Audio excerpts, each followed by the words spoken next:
ডিজিপির পর এবার জেলা শাসকের বদলির খবর আসছে এই মুহূর্তে। মোট রাজ্যের চার জায়গায় এই জেলা শাসকের বদলি করা হয়েছে এবং বদলি করলো নির্বাচন কমিশন।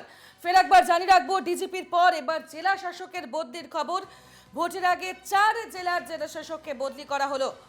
বদলি করল নির্বাচন কমিশন। পূর্ব বর্ধমান, ঝাড়গ্রাম জেলা শাসককে বদলি করা হয়েছে। পূর্ব মেদিনীপুরের জেলা শাসককেও বদলি হলেন বীরভূমের জেলা শাসক। আজ সকালেই বিজ্ঞপ্তি জারি করে নির্বাচন কমিশন। আপনারা জানেন, আমরা গত 2-3 দিনের যে খবর আপনাদের দেখিয়েছি এবং সেক্ষেত্রে দাঁড়িয়ে আমরা দেখেছি ডিজিপির বদল হয়েছে এবং সেক্ষেত্রে 24 ঘন্টার মধ্যে সেই ডিজিপিকেও বদল করে দেওয়া হয়েছে। এরপর জেলা শাসক বদল করলো নির্বাচন কমিশন। ডিজিপির পর এবার জেলা শাসক বদলের খবর আসছে। নির্বাচন কমিশনের তরফ থেকে সিদ্ধান্ত নেওয়া হয়েছে, রাজ্যের 4 জেলায় জেলা শাসকের বদলি করা হচ্ছে। পূর্ব বর্ধমান, ঝাড়গ্রাম, পাশাপাশি পূর্ব মেদিনীপুর এবং বীরভূমের জেলা শাসককে বদলি করলো নির্বাচন কমিশন, এমনটাই সূত্রের খবর। লোকসভা নির্বাচনের আগে 4 জেলার শাসকদের বদলি করা হলো, যার মধ্যে রয়েছে ঝাড়গ্রাম, পূর্ব বর্ধমান, পূর্ব মেদিনীপুর এবং বীরভূম।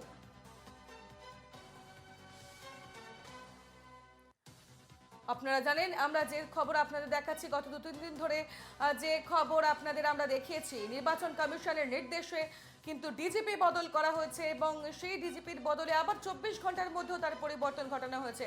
এরপর ভোটের আগে 4 জেলার জেলা শাসকের বদলি। আমাদের সঙ্গে টেলিফোন লাইনে রয়েছেন প্রতিনিধি সুদীপ্ত চট্টোপাধ্যায়। সুদীপ্ত, ডিজিপির পর এবার 4 জেলার জেলা শাসকদের বদলি করা হলো এবং বদলি করলো নির্বাচন কমিশন। তার পরিপ্রেক্ষিতে কোন রকম নির্দিষ্ট কারণ কি বলা হয়েছে নির্বাচন কমিশনের তরফ থেকে? দেখো, এই 4 জেলায় যে 4 জেলার জেলা শাসককে বদলি করা হয়েছে, সেই 4 জেলায় এরা সবাই WBCS থেকে প্রমোটি আইএএস হয়েছেন। সেই প্রমোটি আইএএস দের জেলা শাসকের দায়িত্ব দেওয়া হয়েছে। এখন যেহেতু নির্বাচন ঘোষণা হয়ে গেছে, সেক্ষেত্রে WBCS যেহেতু স্টেট ক্যাডার, আইএএস ক্যাডার মানে সর্বভারতীয় ক্যাডার নয়, ফলে স্টেট ক্যাডারের কাউকে জেলা শাসকের দায়িত্ব, অর্থাৎ তিনি জেলা নির্বাচনী আধিকারিক, একটা জেলায় নির্বাচনের যাবতীয় দায়িত্ব জেলা শাসকের থাকে। ডিস্ট্রিক্ট ইলেকশন অফিসার তাকে বলা হয় বা রিটার্নিং অফিসার তিনি হন। ফলে স্বাভাবিকভাবেই সেখানে যদি স্টেট ক্যাডারের কোনো আধিকারিক এই দায়িত্ব পালন করেন, সেখানে পক্ষপাতিত্বের অভিযোগ উঠতে পারে। তাই এই বিষয়টা খতিয়ে দেখে জেনে এই রাজ্যের এই 4 জেলার জেলা শাসকদের বদল করা হলো এবং সেখানে নিশ্চয়ই কোনো আইএএস আধিকারিককে জেলা শাসক করতে হবে, এই নির্দেশেই কিন্তু জেলা শাসককে 4 জেলা শাসককে সরিয়ে দেওয়া হয়েছে। শুধু পশ্চিমবঙ্গে নয়, গুজরাট, ওড়িশা, পাঞ্জাব এই রাজ্যগুলোতেও কিন্তু এই ধরনের যারা ডিএম এসপি যারা স্টেট ক্যাডার রয়েছেন তাদেরকে বদল করা হয়েছে। চাইবো এই 4 জেলা শাসকদের বদলির ঠিক কারণ কি, আরো একবার যদি জানাও। এই 4 জেলা শাসককে বদলির মূল কারণ হচ্ছে এরা স্টেট ক্যাডারের অফিসার, অর্থাৎ এরা WBCS থেকে প্রমোটি আইএএস সঙ্গে থাকা আমাদের সঙ্গে টেলিফোন লাইনে রয়েছে না তৃণমূল নেতা জয়প্রকাশ মজুমদার। জয়প্রকাশ বাবু, এনকে টিভিতে আপনাকে স্বাগত। আমি তনুশ্রী আপনার সঙ্গে। জয়প্রকাশ বাবু, ডিজিপির পর এবার নির্বাচন কমিশনের নির্দেশ অনুযায়ী 4 জেলার জেলা শাসকদের বদলি করে দেওয়া হলো, ঠিক কিভাবে দেখছেন পুরো বিষয়টিকে আপনি? পুরো বিষয়টাকে এইভাবেই দেখছি যে বিজেপি নরেন্দ্র মোদীর নেতৃত্বে এখন এই ইডি সিবিআই ইনকাম ট্যাক্স তো সঙ্গে ছিলই, এবার ইলেকশন কমিশনও সর্বতভাবে সঙ্গে আছে। কমিশনারদের যেমন ইচ্ছে নিয়োগ করেছেন নিজেদের কাছের লোক, এবং তাদের নির্দেশে এইভাবে পশ্চিমবঙ্গকে বিশেষভাবে টার্গেট করা হচ্ছে এবং যথেচ্ছাচার চলছে। আপনারা দেখেছেন যে এখানকার ডিরেক্টর জেনারেল অফ পুলিশ ডিজিকে বদলি করা হলো, করে একজনকে বসালো, বসিয়ে আবার দেখলো না একে নয়, 24 ঘন্টার মধ্যে আরেকজনকে, দুগলবি রাজ।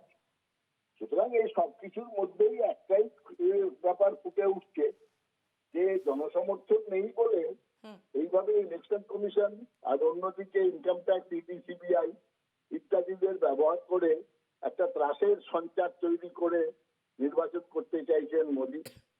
আর তার সঙ্গে তো আছেই আধা সামরিক বাহিনী।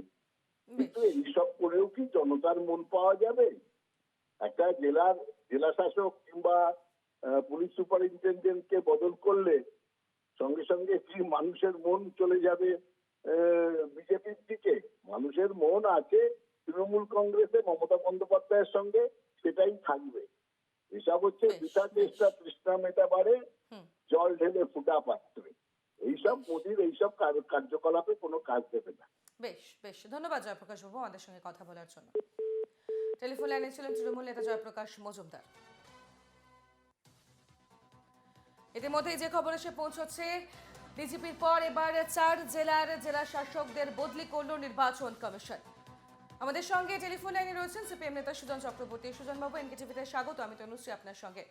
সুজন বাবু, ইতিমধ্যেই যে খবর এসে পৌঁছচ্ছে নির্বাচন কমিশনের তরফ থেকে এই রাজ্যের 4 জেলার জেলা শাসকদের বদলি করা হচ্ছে এবং তৃণমূলের দাবি যে নির্বাচনের আগে পশ্চিমবঙ্গকে টার্গেট করা হচ্ছে, সেই কারণেই কেন্দ্র এই ধরনের কাজ করছে। আপনি এই গোটা বিষয়টিকে কিভাবে দেখছেন? না, যখন তৃণমূল বিরোধী দলে ছিল তখন তো ওরা প্রত্যেকবারই বলতো বদল করতে হবে, বদল করতে হবে, বদল করতে হবে। বেশি সুযোগ পেত না, কারণ বামফ্রন্ট একটা নীতির ভিত্তিতে পোস্টিংগুলো রাখতো, যা নির্বাচন কমিশনের মত সে অনুযায়ী সাধারণ পদ্ধতি অনুযায়ী চলতো। কিন্তু এখন তো এই সরকার এমনভাবে চলছে যে নির্বাচন কমিশন বদলে দেবে জেনেই তো ডিজিকে অ্যাপয়েন্ট করেছিল। আগে দুবার বদলে দিয়েছে, সিবিআই তদন্তে নাম আছে, জেনে শুনেই তো করেছিল যে এসে বদলে দেবে। মানে এখন তৃণমূলের পক্ষে সে কথাটা বা বিজেপির পক্ষে সে কথাটা এসব কোনো মানে হবে না। আর ডিএম বদল তো প্রত্যেকবারই হয়, ডিএম বদল হয়, এসপি বদল হয়, ওসি বদল হয়, এমনকি ওসি বদল পর্যন্ত করতে হয়েছে বিরোধী ইলেকশনে। এবং সেগুলোর তো সব নির্দিষ্ট যুক্তি থাকে, যুক্তির বাইরে যদি করে আমাদের তখনই বলার থাকবে। যুক্তির বিচারে বদল তো হতেই হবে। বেশ বেশ, ধন্যবাদ সুজন বাবু আমাদের সঙ্গে কথা বলার জন্য। আমরা কথা বলছিলাম টেলিফোন লাইনে সিপিএম নেতা সুজন চক্রবর্তী আমাদের সঙ্গে ছিলেন। তার বক্তব্য যে এ ধরনের বদলি হয় নির্বাচনের আগে নির্বাচন কমিশন করে থাকে, তবে তৃণমূল যে দাবি করছে তা আর বিরোধিতা করে তিনি বলেন যে তৃণমূলই একসময় চেয়েছিল যাতে জেলা শাসকদের বদলি করানো হয়, সঠিক কারণ দেখিয়ে তারা সে সময় দাবি করেছিলেন, তবে এখন বদলি করা হলে কেন তারা সোচ্চার হচ্ছেন প্রশ্ন তুলছে সিপিএম। অন্যদিকে আমাদের প্রতিনিধি সুদীপ চট্টোপাধ্যায় আমাদের সঙ্গে টেলিফোন লাইনে রয়েছেন। সুদীপ, তো স্বাভাবিকভাবেই ডিজিপি বদলের পর জেলা শাসকদের বদলি করা হচ্ছে রাজ্যের 4 জেলা থেকে, তা নিয়ে রাজনৈতিক চাপানোউতর তো চলতেই থাকবে। ঠিক যে বিষয়টি তুমি বলছিলে যে একেবারে প্রশাসনের তরফ থেকে এবং নির্বাচন কমিশনের তরফ থেকে কোনো প্রতিক্রিয়া বা তাদের তরফ থেকে কি বক্তব্য রাখা হচ্ছে?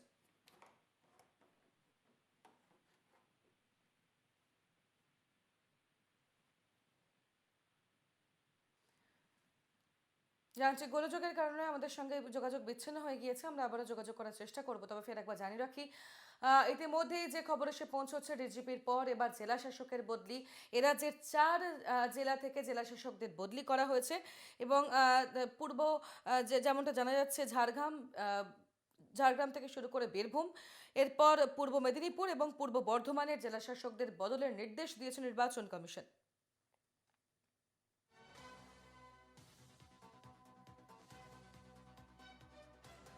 আর একবার জানিয়ে রাখবো যে ডিজিপির পর এবার জেলা শাসকের বদলির নির্দেশ নির্বাচন কমিশনের।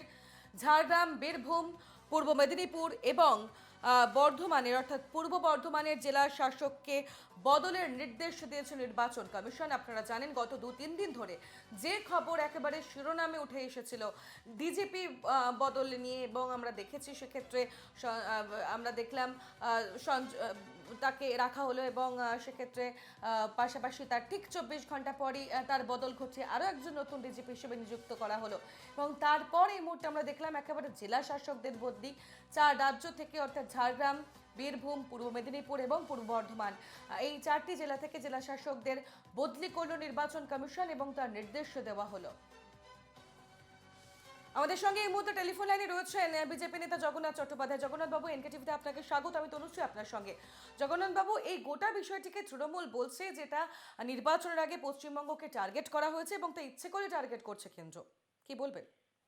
দেখুন, ইলেকশন কমিশন এই যে নির্দেশনামাটি জারি করেছেন সেটা সারা দেশের জন্য, এবং স্টেট সার্ভিসের অফিসার যারা, তাদের মধ্যে অনেকেই আছেন যারা অত্যন্ত দক্ষ, অত্যন্ত নিপুণ ভাবে তারা নিরপেক্ষতা রেখে কাজ করেন, কিন্তু অতীতের রেকর্ডস আবার বলছে যে বহু স্থানে হচ্ছে স্টেট সার্ভিসের অফিসাররা তারা আদতে ভালো কাজ করতে চাইলেও রাজ্য সরকারের চাপের কাছে তারা নথি স্বীকার করেন। তাই এই যে নির্বাচন কমিশনের নির্দেশিকা, এই নির্দেশিকার ফলে পাঞ্জাব, পশ্চিমবঙ্গ এবং আরো দুটো তিনটে রাজ্যে যেখানে যেখানে এই ধরনের ঘটনা ছিল তারা সবাই উড়িষ্যা, এ গুজরাট, হয়েছে, হ্যাঁ। হরিয়ানা, তারা সেখানে সব জায়গাতেই বদলাতে হয়েছে। এবং আমরা তো শুধু জেলা শাসক বা পুলিশ সুপার না, বিজেপির দাবি যে এখানে 42টি আসনে 42 জন রিটার্নিং অফিসার আছেন, তার মধ্যে 22টি জেলায় 22 জন জেলা শাসক রিটার্নিং অফিসার, কিন্তু তারপরেও 20 জন রিটার্নিং অফিসার আছেন যারা স্টেট সার্ভিসের অফিসার। তাই আমরা ইলেকশন কমিশনের কাছে দাবি জানিয়েছি যে শুধুমাত্র জেলা শাসকদের সরালে হবে না, রিটার্নিং অফিসার পদেও হচ্ছে ডিরেক্ট আইএস অফিসার এবং তাদের মধ্যে যারা দক্ষ তাদেরকে বেশি বসাতে হবে। তার মানে এটা নয় যে আমাদের রাজ্য সার্ভিসের অফিসারদের উপর আস্থা নেই, তা নয়, কিন্তু আস্থাবর্ধক কিছু বিষয় নির্বাচনের আগে করতে হয়। গত পঞ্চায়েত নির্বাচনে এই রাজ্য সার্ভিসের অফিসাররা যে ভূমিকা পালন করেছিলেন তাদের একাংশ, এবং তারপর আদালতে আপনারা দেখেছেন কিভাবে তারা ভর্ৎসনার শিকার হয়েছেন। তারপরে মানুষের যারা ভোট দেবেন তাদের কোথায় তাদের আর আস্থা থাকবে এই ধরনের অফিসাররা যদি আবার ভোট করান, এই ধরনের অফিসাররা। কিন্তু এদের অধিকাংশই ভালো, অধিকাংশই দক্ষ, কয়েকটি পচা আলুর জন্য পুরো বস্তার আলুর বদনাম হচ্ছে। তাই সেই বদনামটুকুও যেন না হয়, স্বচ্ছতা নিরপেক্ষতা রেখে ভোট হয়। সেই কারণেই আমরা চাইছি যে স্টেট সার্ভিসের অফিসারের বদলে সরাসরি আইএএস বা আইপিএস অফিসাররা ভোট করুক, যারা অন্তত পক্ষে কেন্দ্রীয় সরকারের কাছে, কারণ তাদের রাষ্ট্রপতি তাদের চাকরিতে স্বাক্ষর করেন নিয়োগপত্রে। তো রাষ্ট্রপতির অনুমোদন ক্রমে যারা চাকরিতে নিয়োগপত্র পান তারা অন্তত পক্ষে সংবিধানের প্রতি আস্থা রেখে কাজটি করবেন বলে আমাদের বিশ্বাস। এবং সে কারণেই আমরা সরাসরি আইএএস এবং আইপিএস দের যে বসানোর জন্য ডিএম এবং এসপি পদে নির্বাচন কমিশনের যে সিদ্ধান্ত তাকে স্বাগত জানাচ্ছি। বেশ বেশ, ধন্যবাদ জগন্নাথ বাবু আমাদের সঙ্গে কথা বলার জন্য, প্রতিক্রিয়া দেওয়ার জন্য।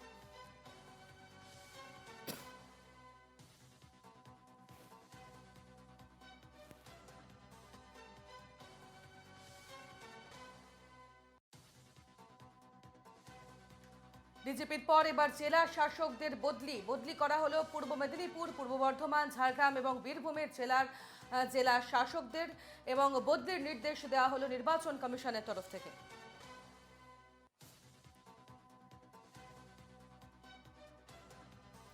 ইতিমধ্যেই আপনারা জানেন আমরা যে দেখেছি ডিজিপি বদলের নির্দেশ দিয়েছিল নির্বাচন কমিশন, সেক্ষেত্রে আমরা পরপর দু ক্ষেত্রে অর্থাৎ দু ধাপে ডিজিপি বদলের ছবি দেখেছি। এরপর আমরা দেখলাম একটি জেলার অর্থাৎ এই রাজ্যের 4 জেলার জেলা শাসকদের বদলি করল নির্বাচন কমিশন, অর্থাৎ লোকসভা নির্বাচনের মুখে দাঁড়িয়ে একের পর এক নির্দেশ দিচ্ছে নির্বাচন কমিশন, এবং সেক্ষেত্রে ডিজিপি বদল, জেলা শাসকদের বদল কিন্তু বেশ গুরুত্বপূর্ণ ভূমিকা পালন করবে বলেই মনে করছে রাজনৈতিক মহল।